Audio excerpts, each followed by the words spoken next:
ठिकाणी पाहणीसाठी आलेला होता। 6 कामगारांचा अपघात झाला, एकाचा दुर्दैवी मृत्यू झालेला आहे। काय तुमची मागणी असणार आहे, काय सांगाल, काय प्रशासनाला निर्देश देणार आहात? या घटनेची माहिती कळताच मी या ठिकाणी आलेले आहे, उपमहापौर आलेले आहेत आणि विरोधी पक्षनेता किशोरीताई पेडणेकर पण या ठिकाणी आलेले आहेत। अतिशय वाईट अशी दुर्घटना या ठिकाणी झालेली आहे। ही सुभाषनगर कॉलनी आहे। या ठिकाणी अशा म्हाडाच्या त्यावेळेच्या बिल्डिंग्स ज्या त्यानंतर सगळ्या रजिस्टर झालेल्या आहेत, त्यामुळे तसं म्हाडाच्या याच्यामध्ये आपण नाही म्हणता येणार, कारण माझी स्वतःचीच 18 नंबर बिल्डिंग माहेर असल्यामुळे माझी बाजूलाच बिल्डिंग आहे। तर ह्या सगळ्या रजिस्टर नंतर झालेल्या आहेत, ओनरशिप सगळ्या बिल्डिंगला मिळाली आहे आणि आता गेल्या 5-7 वर्षापासून प्रत्येक बिल्डिंगला या ठिकाणी वेगवेगळे असे बिल्डर्स विकासक या ठिकाणी डेव्हलप करायला येतात आहे। 36 नंबर बिल्डिंग आहे आदित्यराज, ज्या ठिकाणी डेव्हलपर विकासकाचं या ठिकाणी काम चालू होतं। अतिशय निष्काळजीपणे हा अजिबात हे टॉलरेट केलं जाणार नाही। कामगार त्यांना जे आपण त्या ठिकाणी जे कामगारांचे नॉर्म्स असतात, या ठिकाणी जर म्हणायला गेलं तर building and other constructions workers, त्याला आपण BOCW ॲक्टच्या अंतर्गत या ठिकाणी कामगारांना सगळ्या सेफ्टी गॅजेट्स जे असतात त्या ठिकाणी, मग हेल्मेट असेल, सेफ्टी नेट असेल, ह्या सगळ्या गोष्टी कामगारांना देऊन त्या ठिकाणी असलेल्या साईट इंजिनियर्स त्यांनी इन्स्ट्रक्शन्स दिल्यानंतर कामगारांनी या ठिकाणी मुवमेंट केली पाहिजे। इंजिनियर्स कुठे होता या ठिकाणचा? या ठिकाणी विकासक आणि त्यांनी कोणाला जे कॉन्ट्रॅक्ट दिलं होतं तो कॉन्ट्रॅक्टर आणि त्याचे साईट इंजिनियर्स या ठिकाणी उपस्थित असायला पाहिजे होते। तर या ठिकाणी जी 6 माळे कंप्लीट केल्यानंतर 7व्या माळ्यावर जी परांची बांधली आहे, त्या परांचीवर एका वेळी 6 जणं बसली होती आणि अचानक ती परांची कोसळली आणि खाली आलीत सगळेजण आणि एकाचा दुर्दैवी मृत्यू झाला। 5 जणं राजावडे हॉस्पिटलमध्ये ॲडमिट आहे, 1 जण ICUमध्ये आहे। ही सगळी बातमी मी आता घेतली आणि इथून आम्ही राजावडे हॉस्पिटलला पण चाललो आहोत।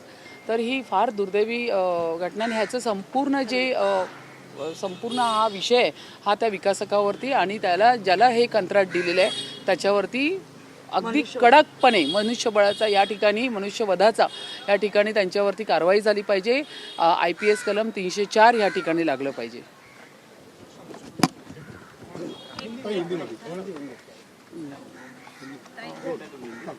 मैम, ये हादसा हुआ है, आप यहाँ पे आई हैं, आपने मौका वारदात का जायजा लिया है, क्या हुआ, कैसे हुआ, कुछ जानकारी मिल पाई? हादसा यहाँ पे बहुत ही भयानक है। जैसे ही हमको खबर मिली, मैं यहाँ पे डेप्यूटी मेयर, उसी के साथ में हमारी विरोधी पक्षनेता किशोरीताई पेडणेकर, हम तीनों भी यहाँ पे उपस्थित है। आने के बाद हमने यहाँ की पूरी सिचुएशन का जायज़ा लिया। अंदर जाने के बाद पता चला कि 6-7 फ्लोर तक काम चालू है, वर्क ऑन प्रोसेस है।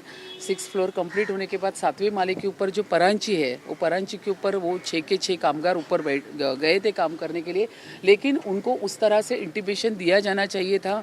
यहाँ के साइट इंजीनियर किधर है, इधर का जो डेवलपर है आदित्यराज और उसने जिसको कॉन्ट्रैक्ट दिए है, वो सब उनके इंस्ट्रक्शंस फॉलो साइट इंजीनियर ने करने बहुत ज़रूरी थे।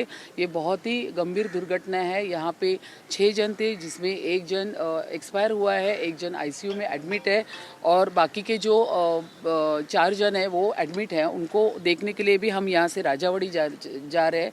यहाँ पे उनके ऊपर ये तो IPC कलम 304 के अंतर्गत इनके ऊपर गुनाह होना चाहिए और ज़ोरदार कार्रवाई करके स्टॉप वर्क की नोटिस बिल्डर को देनी चाहिए। और जो यहाँ पे गैजेट यूज़ करने चाहिए थे, जैसे सेफ्टी हेलमेट है, सेफ्टी बेल्ट है, विदाउट हेलमेट और विदाउट सेफ्टी बेल्ट वर्कर्स को ऊपर कैसे जाने दिया, इसके ऊपर जो पूरी की पूरी इन्फॉर्मेशन यहाँ के जो BMC के जो वार्ड ऑफिसर है, बिल्डिंग एंड फैक्ट्री डिपार्टमेंट है, इन्होंने पूरा जायजा करके यहाँ पे स्टॉप वर्क देना चाहिए। BMC के अधिकारियों की कोई जिम्मेदारी आपको दिखती है कि इस तरह के जो प्राइवेट निर्माण चल रहे हैं वहाँ पे वो चेकिंग करें कि सेफ्टी गियर्स है या नहीं? बिल्कुल होने चाहिए। हमारे 24 SOP है इसके ऊपर। हम हर वक्त सभागृह में है, हर वक्त हमारी इसके ऊपर स्पीच होती है, चर्चा होती है, संवाद होते हैं कि जो यहाँ पे बिल्डिंग फैक्ट्री के ऑफिसर्स है, DO है, इन्होंने यहाँ पे आके विजिट करनी चाहिए। जो वहाँ पे नॉर्म्स है वो फॉलो हो रहे या नहीं, जो यहाँ पे सेफ्टी जो गैजेट्स है वो वर्कर्स को दी जा रही है कि नहीं, इसके ऊपर पूरा इन्फॉर्मेशन BMC के ऊपर तो ये जवाबदारी बनती है। तो BMC को भी पूछा जाएगा कि ये इतना बड़ा हादसा, इसके ऊपर आपका इन्वेस्टिगेशन था या नहीं, इसकी भी इंक्वायरी होनी बहुत ज़रूरी है। 304 का उसके ऊपर होना चाहिए, 304A होना चाहिए, मनुष्य वध का गुना होना चाहिए। मैंने बोला 304 नहीं, 304A, उसके ऊपर फौजदारी पूरा गुन्हा होना चाहिए। एक वेगळा प्रश्न आहे, पर्यटकांनी जे T20 पर्यटक इथे आले होते त्यांनी समाज माध्यमांवर वांद्रे इथल्या कचऱ्याचे ढीग, झोपडपट्ट्या हा प्रचंड व्हायरल केलेला आहे। समाज माध्यमांवर या साफसफाई कचऱ्याबाबत मोठ्या प्रमाणात टीका होते आहे, कसं पाहता आणि काय पुढे कारवाई करण्याचे आदेश देणार आहे? नाही, हा विषय आम्ही तातडीने सगळ्या बैठक घेतोय।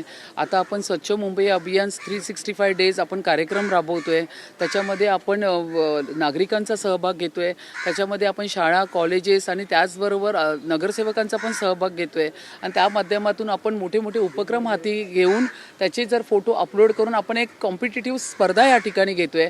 ठीक आहे, आता जे आधीच्या ह्याच्यामध्ये झालं ते झालं, आता आपण ही सुधारण्याची पूर्ण प्रक्रिया आहे ही या माध्यमातून आपण सुरू केलेली आहे। ते येणाऱ्या काळात तुम्हाला सुंदर आणि स्वच्छ मुंबई नक्कीच दिसणार। परदेशी पर्यटकांनी इथे क्रिकेटसाठी ते आलेले होते आणि ते त्या ठिकाणी जाऊन त्यांनी पाहणी केली आणि परदेशात देखील आता या सगळ्याबाबत चर्चा होते आहे, तर कसं पाहता याला उत्तर म्हणून काय महानगरपालिका आणि रेल्वे? नाही, ह्याच्यावरती आम्ही अतिशय संवेदनशील आहोत। ह्याविषयी जर काही अशा पद्धतीचे ट्विट किंवा अशा पद्धतीचं काही विषय झाले असतील तर त्याची माहिती घेऊन मी नक्कीच त्या बाबतीत पूर्ण विचारणार अधिकाऱ्यांना की या बाबतीत कुठे त्यांना त्याबद्दल संपूर्ण घनकचरा किंवा कचरा पडलेला किंवा त्या पद्धतीचं व्यवस्था त्यांना दिसली, मी स्वतः जाऊन पाहून येईल तिथे।